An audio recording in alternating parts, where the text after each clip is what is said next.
Europe 1 matin. Marc-Olivier Fogiel. Forcément sur Europe 1. Les personnalités du jour. Ce matin, 3 invités qui représentent 3 facettes du cinéma de Claude Chabrol. Sa comédienne fétiche, tout d'abord Isabelle Huppert. Ils ont fait 7 films ensemble. Et puis un comédien qui a beaucoup appris à ses côtés, Benoît Magimel. Enfin, un producteur qui l'a accompagné pendant 12 réalisations, Marine Karmitz, dont les initiales ont donné MK2. Marc-Olivier Fogiel.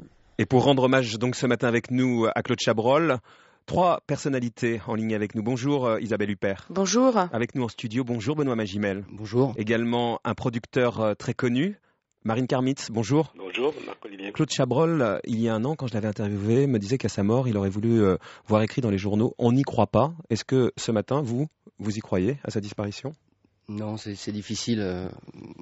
Parce qu'il a toujours fait partie de notre vie, ce monsieur, en fait. Il est présent depuis que je suis môme, je le vois, et il donnait le sentiment d'être immortel. Il changeait pas, il avait cette incroyable force de vie, et c'est vrai qu'on a l'impression que c'est une blague, quoi. C'est curieux. Vous, quand vous avez appris sa disparition hier matin, vous y avez tout de suite cru, Marine Karmitz ? Non, je n'y crois toujours pas. Je n'y crois toujours pas, j'ai du mal à y croire.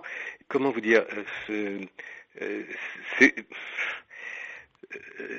il me manquera toujours, si vous voulez. Il y a quelque chose, un vide qui ne peut pas être comblé. C'est-à-dire, je sais d'ores et déjà que j'arriverai pas à faire le deuil. Et pour vous, Isabelle Huppert ? J'ai été choquée, je m'y attendais pas du tout. Je lui avais parlé il n'y a pas très longtemps, au mois de juillet, donc j'ai été très choquée. Il avait d'ailleurs des projets, paraît-il, encore un nouveau film avec vous ? C'est pour ça d'ailleurs qu'on avait longuement parlé au mois de juillet pour évoquer ce prochain projet, un roman de Simenon que nous devions faire ensemble. L'escalier de fer. Voilà. Qu'est-ce qui fait, Isabelle Huppert, que avec Claude Chabrol, vous ayez été si proche ? Qu'est-ce qui fait qu'à un moment donné, ça a été la rencontre de 2 personnalités ? J'exprimais des choses d'une manière en tous les cas qu'il avait envie d'exprimer dans son cinéma, dans ses films. Un acteur ou une actrice, c'est toujours un peu un double pour un metteur en scène, même si j'étais la très jeune fille que j'étais à l'époque et qu'il était déjà qu'il était plus âgé que moi. Mm-hmm. Il a saisi aussi en moi ce qu'il y avait de peu spectaculaire, ce qui est très, je crois, quelque chose qui m'appartient, et il en a fait quelque chose de fort. Je correspondais complètement à ce qu'il cherchait à raconter autour d'un film et dans un personnage. Et vous, Marine Karmitz, vous avez produit une bonne douzaine de films de Claude Chabrol. À votre avis, en quoi Claude Chabrol a marqué le cinéma ? Je pense qu'il a marqué le cinéma par sa liberté.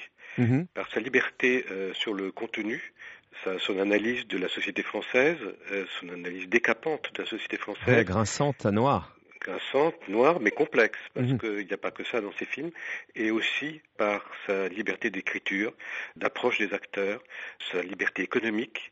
Bref, sa liberté d'homme. Enfin, il avait cette distance tout simplement, quoi, avec son métier. Moi, je lui demandais souvent des conseils.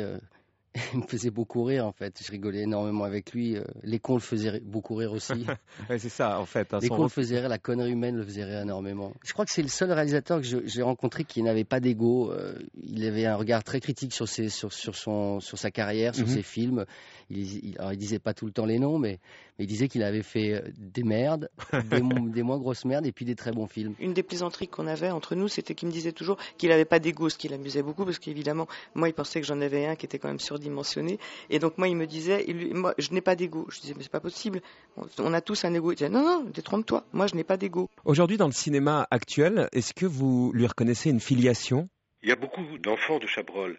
Je pense qu'il n'y a pas d'équivalent. Je ne pense pas qu'on verra surgir un équivalent. Il est né dans des conditions très particulières, puisqu'il est né dans la nouvelle vague, dans un certain contexte politique et économique et intellectuel. Il faut bien voir que Claude était un homme extrêmement cultivé, connaissant particulièrement bien la musique, ce que peu de gens savent, connaissant la littérature, le cinéma évidemment, parfaitement, le moindre opérateur, acteur ou doublure d'acteurs dans des films américains. Il savait tout, ouais.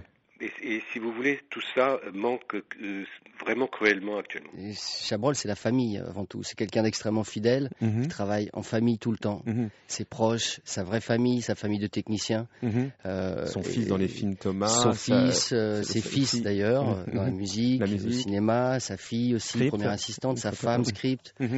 Et c'est vrai qu'on se sentait bien chez lui. On se sentait tout de suite accueilli Et justement, il fallait se méfier de cette décontraction et ce plaisir, parce que l'exigence qu'il y avait sur le tournage contrastait beaucoup. Donc, il ne fallait pas se laisser emporter trop. Ça n'empêchait pas de passer des moments...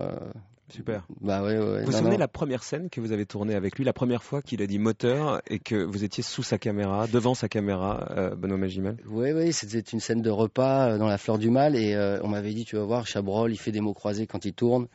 Et je me suis dit, c'est pas possible. Alors je me souviens d'avoir fait un peu exprès de jouer mal et il m'a tout de suite repris à la baguette. Ouais. Et il m'a dit, non, ça c'est pas comme ça que ça se fait. En marge du cinéma, il y avait évidemment le côté bon vivant de Claude Chabrol, le côté qui aimait la vie. Est-ce que sur un tournage, on l'accompagnait en tant que producteur, on partageait sa gourmandise de la vie et des plaisirs? Oui, complètement, si vous voulez. On était dans le rire. Moi, je me souviens quand on tournait ensemble avec Poiret, de soirées extraordinaires entre Claude Poiret et Jean-Claude Brialy, où c'était délirant. C'était vraiment une troupe qui se racontait des blagues pendant des heures et se faisait rire les uns les autres. Mais ça cachait aussi plein d'autres choses. Ça cachait aussi un très grand scepticisme, un très grand pessimisme d'une certaine façon sur les êtres, sur les gens et sur la vie. Le rire est plus complexe que cela chez Claude. Et par contre, oui, il aimait vivre et donc il nous entraînait tous dans cet amour de la vie. Et pour vous, Isabelle Huppert? Tout ce qui se rapportait à sa personne, tous ces qualificatifs qui le décrivaient, l'ironie, parfois même la perversité, des choses comme ça, ça l'enchantait, ça l'enchantait. Ça lui posait pas problème. C'était aussi une manière de mettre au fond une certaine distance entre lui et les autres. Ça l'arrangeait. Puis ça permettait aussi de pas accéder à ce qu'il pouvait y avoir de plus opaque chez lui et qui était réel, de plus mystérieux, de plus trouble, de plus... Vous diriez même de plus noir finalement aussi? De plus noir, oui, bien sûr, de plus grave en tous les cas, et qui apparaît évidemment dans ses films, aussi dans toute l'énergie qu'il a mis toute sa vie à faire ses films. Quelqu'un qui, à ce point, est intéressé à raconter des choses sur le monde, sur les êtres humains, ne peut pas être habité et traversé par une certaine gravité. C'est comme ça, c'était une force de la nature, ce bonhomme. Hein. Il me disait qu'il avait arrêté le sport à 30 ans, qu'après c'était mauvais pour la santé, justement. La première fois qu'on s'est rencontrés, je suis allé chez lui à la campagne. Il a sorti une bonne bouteille de rouge. Sa femme avait préparé à manger. Et puis on a discuté comme ça, simplement.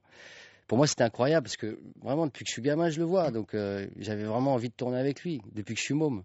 Quand il a fait appel à moi, c'était inespéré. Alors une deuxième fois, ça l'était encore plus. Ouais. La troisième fois, c'était incroyable. Et franchement, secrètement, je me disais, j'aimerais bien retourner une quatrième. J'aimerais bien qu'il m'appelle. Il n'y avait pas de projet en cours là, en revanche. Mais c'était un espoir en vous, Benoît Magimel. Ah, mais c'était un vrai monsieur, quoi. C'était un grand monsieur. Merci à tous les trois, Isabelle Huppert, Benoît Magimel et Marine Kermitz, d'être intervenus ce matin pour rendre hommage à Claude Chabrol. Merci à vous. Merci à vous. Merci. Bonne journée. Merci à vous. Au revoir.